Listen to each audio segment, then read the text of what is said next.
My name's Joel, and I'm a part of an independent study group at Nakusa High School, NHSN.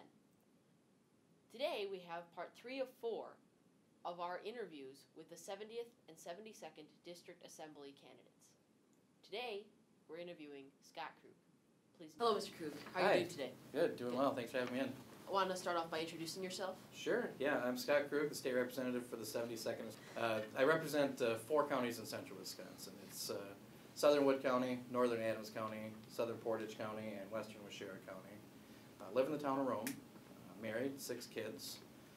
Previous background and experience was in law enforcement in the 90s and 2000s. Worked in some social service programs, helping people get off of food share and W-2 and back into employment. And owned a small business that actually did some employment and training stuff as well. Very interesting, very interesting.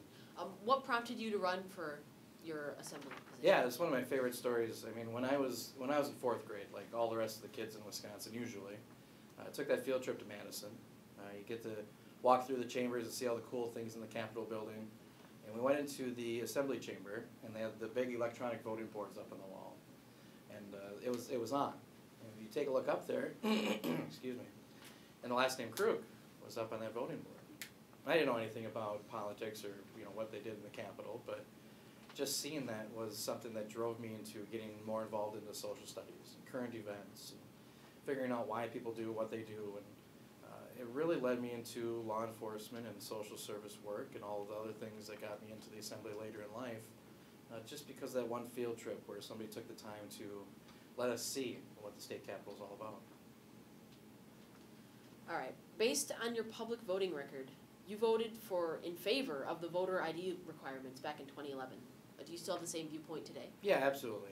Voter ID is one of those things that, as I talk to constituents all across my district, they agree with. If you walk into Walgreens or CVS, for example, now and try to order or try to buy some Sudafed just for your cold, you have to present a photo ID. To rent a car, you have to have a photo ID. To get on an airplane, you have to have a photo ID. I think today, in this day and age, it's a no-brainer to make sure that our most important democracy principle of voting requires that people identify who they are, and that we have confidence in actually who they are when they come to the polls. So I think voter ID is a great example of how we can protect your vote and make sure that democracy stands strong for years to come. What are your thoughts on the possible CAFO crisis in Wood County? Yeah, it's been an interesting ride with this proposal for the last 4.5 years. For the first couple of years, it took my time to gather all the stakeholders in the area and to get information and to figure out where folks stood on the issue. And 2 years ago, it came out against the proposal because I think where it's located in between the 7 and 10 Mile Creek, around a couple thousand private wells, I don't think it's worth the risk. I do give the Wasakis some credit for negotiating and trying to pare down the project a bit, but the things that we negotiated on I don't think make a big enough difference to allow the project to go through. So 2 years ago I asked the DNR to deny the permits because we've got a lot of water quality issues already in central Wisconsin, and I didn't want this project to add to those. Public education isn't being funded as well as it has been historically. Meanwhile, voucher schools are getting even more funding. Mm-hmm. What are your thoughts on this? So I think there's an easy way to describe this is that all of our schools in my assembly district, I have 7 school districts. Each of those school districts is experiencing quite a decline in enrollment. For example, here in Nakusa, a 10% decline in enrollment over the last 5 years means that there's a couple hundred less students. And as the state funds education, it's funded per student. So if you lost a couple hundred students or 100 students, and it costs about $10,000 a year to educate a student, the losses of about 100,000 here or 100,000 there really equate to less students in the area. It's not a byproduct of the state not funding schools anymore. I can tell you here in the Nakusa School District, actually, funding's only down a minor fraction. Maybe I think it's 0.8% over the last 5 years. And that's a pretty good number considering the decline in enrollment issue we're facing. I think the best thing we can do to solve this problem is to work on economic development, drawing new companies and new businesses and new students into central Wisconsin to stem the tide of the declining enrollment so we can get more dollars into each of our school districts. In the voucher program, I'm a strong advocate for the voucher program.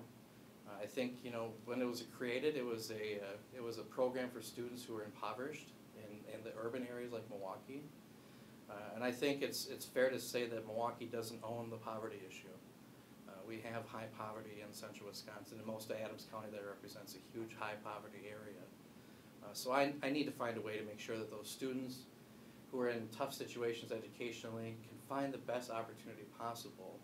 And the choice program really does that. It gives them an opportunity to take the dollars that would fund their education and to go into the best possible opportunity. So I know it gets a bad connotation and a bad rap sometimes, but it really is about the kids and trying to figure out how to give them the absolute best education we can find. So building off of that question, do you plan on increasing public school funding? Yeah, absolutely. That's been my top priority this whole campaign, is talking about how I fought against my own party and my governor last session when the governor had asked to cut education. Standing up to those cuts and saying, okay, we've done enough, we can't go back any further. And even as my caucus wanted to raise funding by a $200 million amount, that still wasn't enough. I wanted to make sure that our schools were exactly the same funding in 2016 as they were in 2010. So I voted against the state budget, which increased funding by $200 million, because I didn't think that was even enough.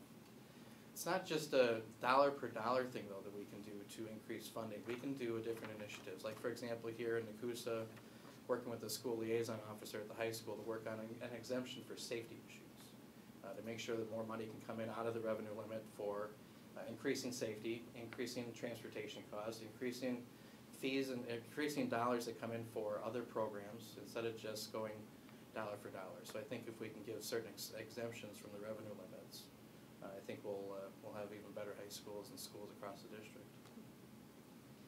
Your competitor, David Gorski, says that support for public schools and the environment are his top priorities. What would your top priorities be? Well, I'm glad he likes my top priorities. Those are things that I've worked on and fought for the last 4 years now. I think fair to say that education is top priority, as we just talked about. My second top priority is something I haven't heard him talk about a lot, and it's jobs in the economy. We've done a great job the last 4 years in rebuilding our central Wisconsin economy. Fought like crazy the last budget to try to keep Skyward in central Wisconsin, an information technology company that was almost forced to go to Texas because of an arbitrary government choice. So we fought like crazy to keep them here. Now they've built a brand new mega campus in Stevens Point, added 1,000 jobs, looking to build another building in 5 years and add another 1,000 jobs. We worked really hard to get the Sand Valley Golf Resort up and going, and it's an amazing facility out there. It's 400 some jobs are ready to get going. Caddies in the summer right now, 15-year-old caddies are making hundreds of dollars a day. That's nothing but great for our economy. So jobs in the economy and improving our workforce development is number 2. And 3, local issues, like we talked about. Fighting for groundwater, clean water, surface waters, tourism. Making sure that all of the things that go along with keeping people excited about coming to Sand Valley happen. Expanding our airport. Making sure that everybody's happy and we have new hotels in Rome, that we have a water system in Rome that can accommodate a hotel. All of these local issues are something that you need a strong leader in Madison to do. And I think my track record's proven that I can be that guy.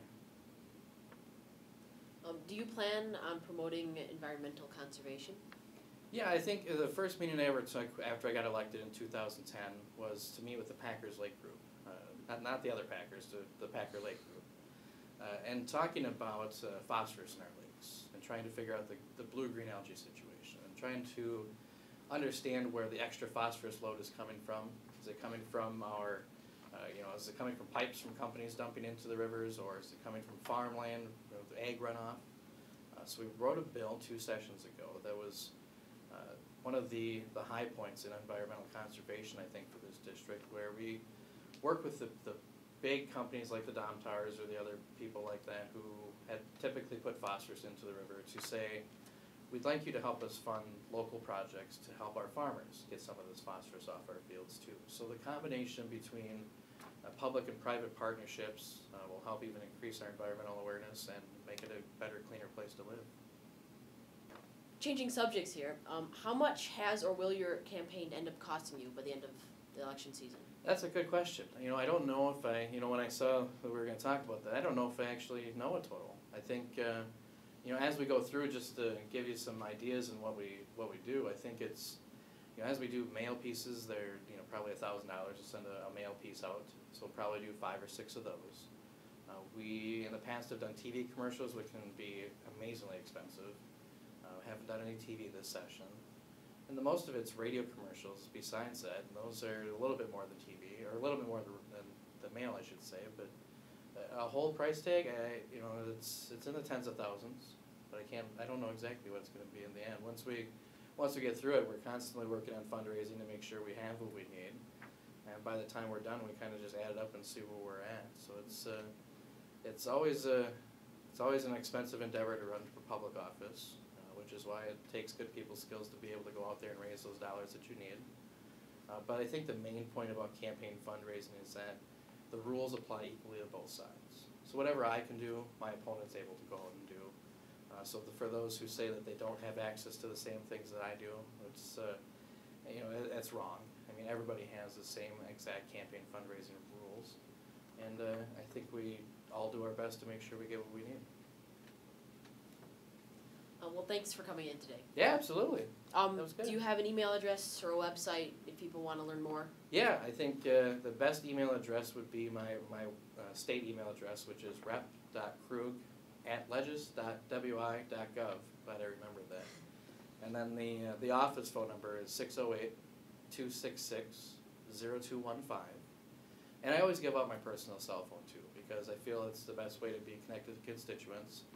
So it's 715-459-2267. And again, thank you guys for your time today. It's really been it's a good project. I'm glad you're here to do this today. Thanks. Hey, Ben. Thanks. Hello, I'm Nick Niprath. I hope you enjoyed this interview with Scott Krug.